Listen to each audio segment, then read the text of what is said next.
Assalamualaikum warahmatullahi wabarakatuh. Halo guys, kembali lagi bersama kami kelas 11 IPS 3 kelompok 2 di channel Resto Habibi. Kali ini kita akan membahas materi tentang menganalisis proses penguatan jati diri bangsa.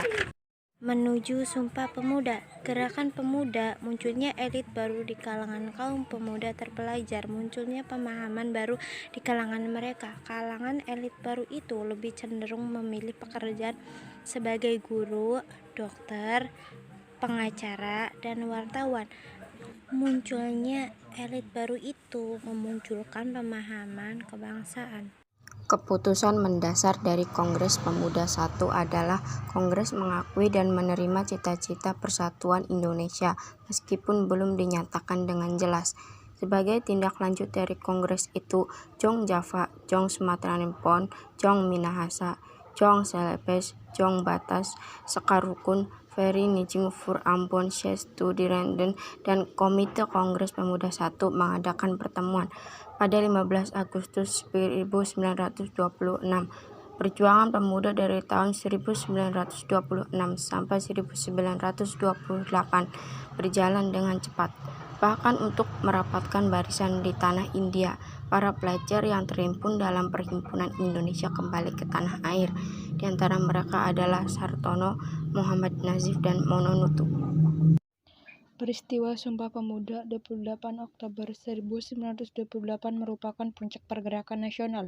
Karena itulah kita memperingatinya sebagai peristiwa yang bersejarah yang diperingati setiap tahun hingga saat ini sebagai Hari Besar Nasional. Putusan Kongres itu menjiwa setiap perkumpulan pemuda di Indonesia di kemudian hari. Selanjutnya, organisasi-organisasi pemuda itu mengadakan persiapan untuk mengadakan fusi.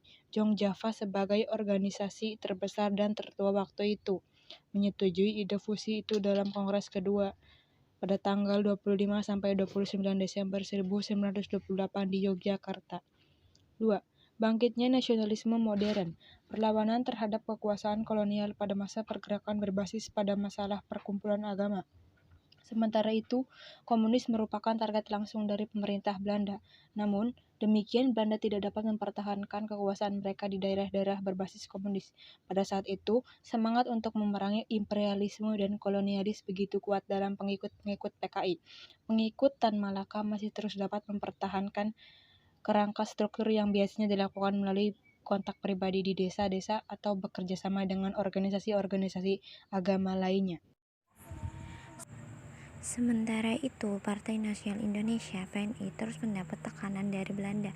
Soekarno sebagai pemimpin PNI karena aksi-aksi yang dengan radikal terhadap pemerintah Belanda akhirnya ditangkap dan diadili. Menjelang vonis keadilan dijatuhkan, Soekarno sempat mengucapkan pidato pembelaan untuk membakar semangat para pejuang pidato pembelaan.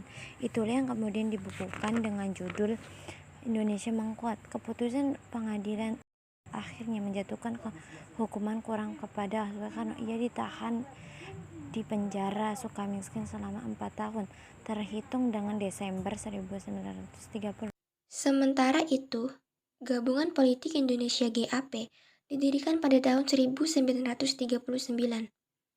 Tokoh pendiri GAPI adalah Muhammad Husni Tahrin. Dalam gabungan itu, Gerindra berada dalam satu arah dengan Parindra yang dipimpin oleh Thamrin dan sebelumnya adalah Sutomo. Parindra adalah partai politik Indonesia yang paling berpengaruh di Hindia karena keberhasilannya pemilihannya di Volksraad yang disebut Fraksi Nasional. 3. Perjuangan di Volksraad pada akhir tahun 1929. Pimpinan PNI ditangkap untuk melanjutkan, maka dibentuklah fraksi baru dalam Volksraad yang bernama Fraksi Nasional. Pada Januari 1930 di Jakarta, fraksi itu diketahui oleh Muhammad Husni Thamrin yang beranggotakan 10 orang yang berasal dari Jawa, Sumatera, dan Kalimantan. Tujuan organisasi itu adalah menjamin kemerdekaan Indonesia dalam waktu yang sesingkat-singkatnya. A. Partai Indonesia Raya, Parindra. B. Gabungan Politik Indonesia, GAPI. Masa berakhirnya pemerintahan kolonial. Menjelang berakhirnya masa pemerintahan kolonial, berbagai bentuk pergerakan nasional dapat dikontrol oleh pemerintah kolonial.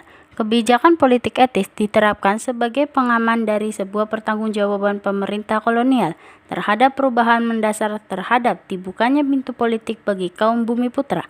Meskipun perubahan itu berjalan lambat, masuknya Bumiputra sebagai anggota Volksraad bukan berarti kaum Bumiputra diberi hak penuh untuk menyarankan pendapatnya dalam Volksraad.